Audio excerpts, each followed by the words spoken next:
네, 세상에 끔찍한 범죄가 드러났습니다. 텔레그램이라는 메신저 어플을 통해서 집단으로 성착취 영상을 거래한 사건입니다. 소위 말하는 엠벙방, 박사방 사건인데요. 박사방의 운영자 박사 조주빈 씨가 검거되었고 엠벙방의 운영자 갓가 또한 검거하려고 지금 노력을 기울이고 있다고 합니다. 그럼 여기서 이제 두 가지 주체가 있겠죠. 네. 채널 운영자가 있을 거고, 그리고 참여자, 구독자라고 봐야 되겠죠. 네. 법적으로 각각 어떻게 얼마나 처벌될지 검거된 조주빈을 비롯해서 각각 입에 담기도 좀 저기 한데 네. 음지에서 활동하고 있는 이제 관련된 채널 운영자들 처벌 관련해서 어떻게 예상하시나요? 예, 오늘도 보니까 뭐 16세 태평양 네, 또 한 명 나왔어요. 또 잡힌 것 같은데 네. 근데 조주빈 씨 같은 경우에는 뭐 지금 노골적으로 얘기가 나오는데 무기징역 구형이 가능할 거라고 봐요. 뭐 사안들 내용 보니까 이제 아동 청소년 상대로 해서 강간, 강제추행, 뭐 기타 이제 아동 청소년 대상으로 한 음란물 제작 네. 이게 다 적용되는데 다 그 개별 구속 요건들이 대부분 다 무기징역을 포함하고 있어서 특히 직접적으로 관여를 했던 사람들 무기징역 구형을 아마 검찰에서 의지를 갖고 하면 할 가능성이 높지 않나라고 보고요. 법원도 그와 같은 내용에 대해서 굉장한 프레셔를 받을 상황이라서 네. 그렇죠. 네, 거기다 피해자들이 너무 좀 어리고 네. 이렇게 저항할 수 없는 상태고 맞아요. 이렇게 되다 보면 사실 뭐 굉장히 여러 사람이 다수가 그냥 가만히 있어도 위력을 가할 수 있는 이런 상태처럼 느껴져서 그런 게 더 가중 처벌, 이제 가중 구형이나 네. 최종 판결에 있어서 가중 처벌로 이제 확정되는 그런 데 영향이 굉장히 있을까요? 구도적으로 이제 재판부들이 이제 판단할 때 보면 네. 어떤 힘의 유혈 관계 이게 뚜렷하게 드러난 상태에 대해서 균형을 갖추려는 마인드가 굉장히 강하시거든요. 그런 걸 보면 그러니까 더 나쁘게 볼 것이다. 굉장히 안 좋게 볼 가능성이 높다고 봐요. 네. 네, 그리고 성범죄 외에도 지금 뭐 사기죄까지 네. 언급되고 있고 네. 또 포토라인에 섰을 때 그 손석희 사장을 막 이렇게 언급을 했잖아요. 네. 김웅 기자, 네. 윤장현 시장님 죄송하다 뭐 이렇게 발언을 했는데 또 이 내막을 파헤쳐봤더니 아직 이건 사실인지 아닌지는 그렇죠. 모르지만 네네. 뭐 본인을 흥신소 사장으로 사칭해서 네. 협박해서 금품을 뜯어내는 등 사기 행각까지 벌였다 뭐 이렇게 밝혔는데요. 네. 이럴 경우 형량에 또 영향을 미치겠죠. 저거는 제가 볼 때는 왜 얘기했는지까지는 저희가 정확하게 모르겠어요. 네네. 모르겠지만 저 내용은 사실 대단한 내용들은 아니에요. 왜냐면 전체적인 내용이 무기징역을 포함하고 있는 형태의 어린 여성들, 어린 학생들을 상대로 해서 했던 가학행위가 네네. 굉장히 수준이 엄청 높은 상태에 있기 때문에 뭐 저분들이 세상적으로 유명할 수는 있어도 유명한 분에 대한 협박행위라고 해서 세상의 처벌 형량이 훨씬 높아져야 된다 이런 관점 볼 수는 없거든요. 네. 그러니까 결국은 그렇게 피해를 입은 학생들, 어린 학생들의 피해와 관련된 내용이 논의되고 네. 이런 것도 있었다 정도이지 형에는 전혀 영향을 미칠 내용은 아닐 거예요. 그러면 이렇게 한번 질문을 해볼게요. 네. 기자가 이제 피해자에게 할 말 없냐 이렇게 항상 물어보잖아. 그렇죠. 근데 이제 형사 사건에 대한 경험이 워낙 많으시니까 법적으로는 방금 대답을 해주셨고 네. 이 정황을 봤을 때 네. 얘는 왜 이런 얘기를 했을지. 이 친구는 그 스포트라이트 받는 상태에서 이런 말을 정면으로 바라보면서 할 수 있는 정도의 수준이 되는 거죠. 그런 상태면 그 마인드 속으로는 자, 내가 어차피 사회적 파장을 일으켰어. 근데 이것도 한번 볼래? 이런 걸 던졌을 수도 있어요. 그러니까 나만 나쁜 놈일까? 이런 얘기일 수도 있어요. 모르겠어요. 결과적으로는 네, 논점이 좀 흐려질 수는 있겠네요. 내용이 뭔지는 저는 몰라요. 모르지만 그 자리에서 떠올랐던 키워드가 손석희, 윤장현, 김웅이다. 이거는 지금도 얘기를 하고 우리가 그렇죠. 하고 있고. 네, 제가 만약에 변호사로서 만약에 이제 조주빈이라는 사람을 변호했는데 자 이런 얘기를 해서 물타기를 좀 할 필요가 있다라고 한들 수행할 수 있는 사람은 없다고 봐요. 네. 그 상황에서 네. 죄송합니다 머리 숙이거나 또는 제가 뭐 잘못했습니다. 거기에서 이게 사실은 양형에 크게 영향을 미칠 내용도 아니기 때문에 변호사가 굳이 중요하다라고 얘기할 내용도 아니거든요. 네. 근데 굳이 그런 걸 언급했어요. 그건 본인의 의지일 거라고 봐요. 질문이 있는데 그걸 가지고 뭐 사이코패스적인 성향이 있다, 뭐 정신병이 있다 이렇게 말씀하신 분들도 있더라고요. 충분히 그럴 수 있다고 봐요. 만약에 이게 뭔가 병이다라고 했을 때 감형이 그거까지.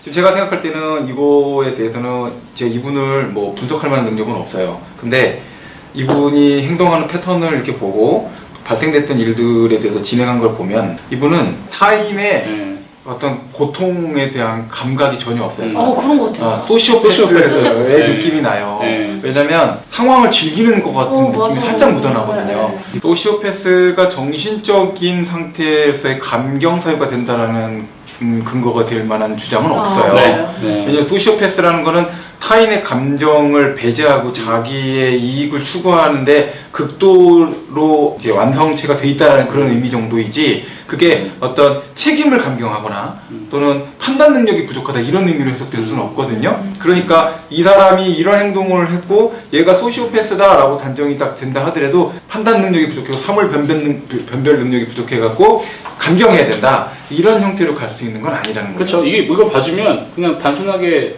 그냥 제3자, 일반적인 제3자가 봤을 때는 얘는 원래 나쁜 놈이니까 나쁜 짓을 할 수밖에 없었던 거야. 이걸 인정해버리는 게 되거든요. 그래서 그렇죠. 네, 저도 또 그런 대답을 바라긴 했고요. 네. 지금 질문들이 신상 나오더라고요. 공개, 포토라인에 서는 걸 앞두고 이제 강로 일박이 되게 대단했어요. 가능하다, 네. 가능하지 않다. 네. 어떤 경우에 이 포토라인에 서서 얼굴을 공개하게 되는 건가요? 그 근거와 그 기준이 좀 궁금하더라고요. 사실 모든 국민들은 무죄 추정의 원칙이라는 형사법의 대원칙에 의해서 일단 형사 판결이 확정이 될 때까지는 사실은 죄를 짓지 않았다는 걸로 추정이 되어야 되거든요. 그렇죠. 그래서 범죄 의심을 받을지라도 그 사람 함부로 이렇게 범죄자로 취급을 하면 안 되는 거예요. 그래서 그 사람을 얼굴을 공개하고 이런 것들은 엄격하게 제한을 해야 되거든요. 근데 이제 성범죄와 관련해서는 법의 규정에 있는 게 성폭력 범죄 처벌 등에 관한 특례법에 경찰이나 검찰이 피의자 얼굴을 공개할 경우에는 피의자가 범죄를 범하였다고 믿을 만한 충분한 증거가 있어야 되고, 국민의 알 권리 보장, 또 피해자의 재범 방지나 범죄 예방 등 오로지 공공의 이익을 목적으로 필요한 때만 그 사람의 얼굴, 나이 등을 이제 이렇게 공개를 할 수 있습니다. 네. 이때도 최종적으로 공개할지 여부는 이제 더 명확하게 하기 위해서 신상정보 공개 심의위원회라는 곳이 있는데, 거기에서 7명이 이게 위원으로 구성되는데 내부 경찰이 3명이 구성되어 있고 외부 전문가가 4명이 포함돼서 그 7명이 결정해서 공개하기로 결정할 경우에만 이렇게 네. 공개를 되고, 원칙적으로는 공개를 안 하는 게 원칙입니다. 네. 좀 약간 보충을 하면 거기에 이제 내부의 외부 임원 중에서 이제 대학 교수, 정신과 의사, 그리고 심리학자 이렇게 포함이 되고요. 그 중에 4명 중에 2명은 여성이 포함되게끔 되어 있어요. 이제 그런 형태로 최소한. 그렇죠. 네. 그렇게 되어 있기 때문에 이 내용 관련해서 공개 절차를 과거에는 그냥 피해 사실 공표로 네. 편하게 막 해버렸던 부분인데, 그것을 이제 막아야 된다라고 한 법무부의 조치는 상당히 인권 보호를 위해서 중요한 부분인데, 여기 이제 위원회가 가동이 돼서 이번에 이 경우는 공개를 할 수밖에 없다라고 결정을 한 거죠. 이 변호인이 원래 선임이 돼 있었는데 네. 조주빈의 변호인이 사임을 발표했어요. 근데 이거를 사실은 아무리 뭐 유명해질 수 있고 그렇다고 해도 이 정도 사건을 수임하고자 하는 변호사가 나오기도 쉽지 않을 것 같은데 네네. 계속 없어요. 예를 들어서 그럼 어떻게 되죠? 현재 법령상으로는 이 재판 단계에 있는 사람이 구속이 되어 있으면은 그 사람한테는 변호인이 없으면은 나라에서 이게 변호인을 붙이는 국선 변호사가 반드시 붙게 돼 있어요. 그러는데 지금 이 수사 단계, 재판이 가기 전까지, 지금은 현재 지금 조주빈 씨 같은 경우에는 수사 단계에 있는 거예요. 이 경우에는 그런 법 규정이 없어요. 그래서 수사 단계, 재판 단계 이게 분리가 되네요. 되네요. 네. 그런데 이제 사실 수사 단계에서도 필요성은 많이 있다라고 해서 인권위에서는 법무부에 이런 경우에도 꼭 국선 변호사가 필요가 있으니까 이게 만들어야 됩니다라고 이제 권고를 하고 있는 상황이에요. 근데 아직까지 법적으로는 그렇게 정비가 되어 있지 않기 때문에 지금 수사 단계에서는 만약에 그냥 사선 변호사가 없는 경우라면은 국선 변호사가 안 붙고 그냥 이 상태로 진행이 될 수도 있습니다. 직접 그냥 본인이 조사받고. 그렇죠. 그렇게 하기로 오늘 기사 하나 떴던데 그냥. 그러니까 본인 조사를 받겠다고 하는데, 그게 사실은 변호사 선임 자체가 본인한테 뭐 득이 될지 실이 될지 그거에 대한 판단은 쉽게 하기는 어려울 수 네. 있어요. 그럴 것 지금처럼 언론에 공개된 사건이라고 한다면. 네. 그런데 다들 아시겠지만 보안이 되게 철저하기로 유명한 텔레그램을 이용했잖아요. 철저하죠. 추적이 어렵게 가상화폐를 이용해서 사람들을 끌어모은 걸로 알고 있어요. 네. 그래서 이게 어떻게 잡게 된 걸까요? 이렇게 사실 다 마음 먹으면 추적이 되는 걸까요?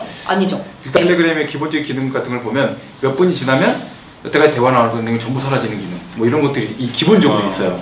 그래서 해당되는 내용 자체가 저장이 되지 않는 거예요. 그런 기능들이 있는데, 이제 가상화폐를 이용한 거는 내가 볼 때는 이 사람은 가상화폐를 믿은 것 같아요.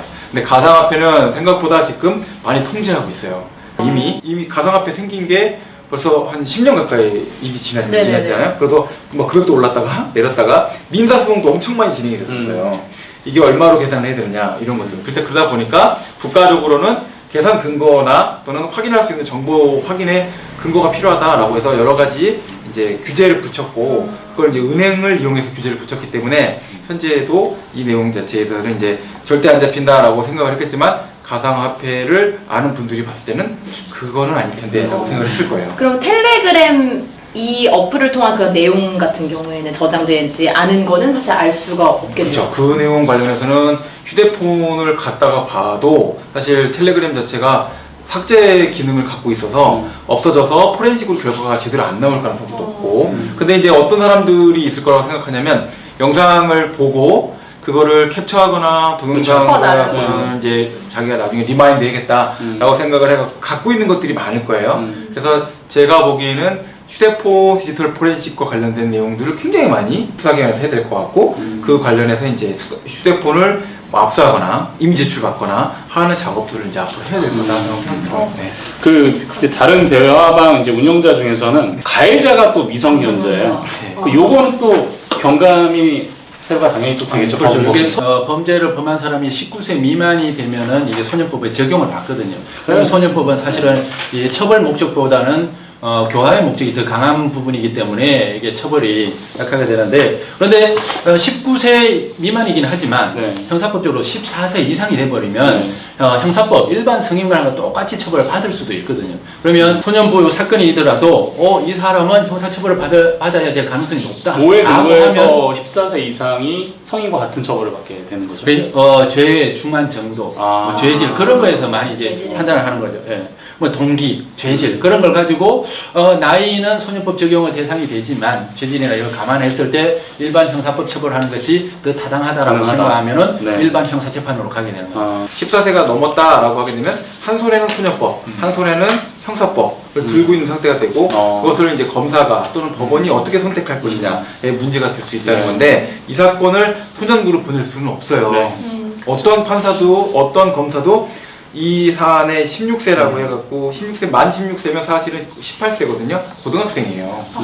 그러니까 이 사람을 이 학생을 소년부 송치를 할 수 있는 판사는 없을 거라고 봐요. 네. 아까 이제 가상화폐의 흐름을 어느 정도 이제 추적할 수 있다 이런 취지로 답변을 주셨는데 네. 그럼 이거 확인이 되기 때문에 몰수할 수 있나요? 저 모험들은 전부 다 범죄로 인해서 발생한 수익이라고 보여지거든요. 다만 이제 조금 문제가 있는 게 이게 형태가 가상화폐로 돼 있으니까 일반 돈하고는 다르는데 그러나 전반적으로 현재 법원에서는 이 가상화폐도 일반 금전하고 비슷하게 취급을 해서 몰수할 수 있게끔 처리는 하고 있습니다. 네, 이 사건에 관련된 이렇게 질문들을 보니까 죄질에 비해서 약한 처벌 관례에 대한 지적이 많더라고요. 네. 관련해서 어떻게 생각하시는지 전문이시잖아요. 네. 그래서 무기징역에 대해서 그냥 레토릭이다 이렇게 보는 관점도 있거든요.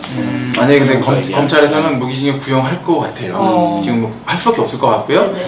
처벌 적용돼 있는 이제 내용들을 보면 뭐 여러 가지의 행위들이 아동 청소년에 대한 강간 행위도 포함되어 있다라는 얘기가 있고 영상을 못 봤으니까 저도 정확히 알 수는 없지만 네. 그 정도의 수준이 된다면 사실은 대한민국의 도덕, 윤리적, 법적인 가치를 다 붕괴시킬 수 있는 여러 가지 행위가 반복됐다라는 네네. 형태가 돼서 네. 그걸 또 혼자서 한 행동도 아니고 조직적으로 여러 사람이 가담이 돼갖고 영리적인 어떤 단체를 구성을 해갖고 해버렸다라는 형태로 가니까 범죄단체 조직까지 문제가 막 언급되는 형태가 되거든요. 이렇게 되면 검찰 입장에서는 무기징역을 구형할 수밖에 없는 그런 구도로 갈 거라고 보고 법원이 이제 무기를 받느냐 아니면 무기를 받지 않느냐 이제 그런 문제인데 법원에서는 무기징역까지 선고할 것인가에 대해서 고민이 굉장히 깊을 거예요. 그래서 제가 이제 감히 예측해 보건데 30년 정도의 형을 선고하지 않을까. 선고로. 네, 선고를 한 30년 정도로 선고하지 않을까. 전체 영상 관련되는 성범죄의 양형을 대폭 끌어올리게 될 수 있는 사건이에요. 네. 지금 사건의 성격이 이제 그렇게 될 거라고 봐요. 네, 이번 편에서는 채널 운영자에 관한 이야기를 나눠봤고요. 다음 화는 채널 참여자, 처벌은 얼마나 받을지, 그리고 피해자들의 대처 방안까지 살펴보도록 하겠습니다. 간단한 법률 상식, 알고만 있어도 원치 않는 피해를 예방할 수 있습니다. 궁금한 점은 언제든 물어보시면 답변해 드릴게요. 미리 알아두면 좋은 유익한 법률 상식 미리 좀 알려주지가 궁금하시다면 구독, 좋아요, 알림 설정은 사랑인 거 아시죠? 다음에 또 만나요. 오늘 얌전하게. 안녕.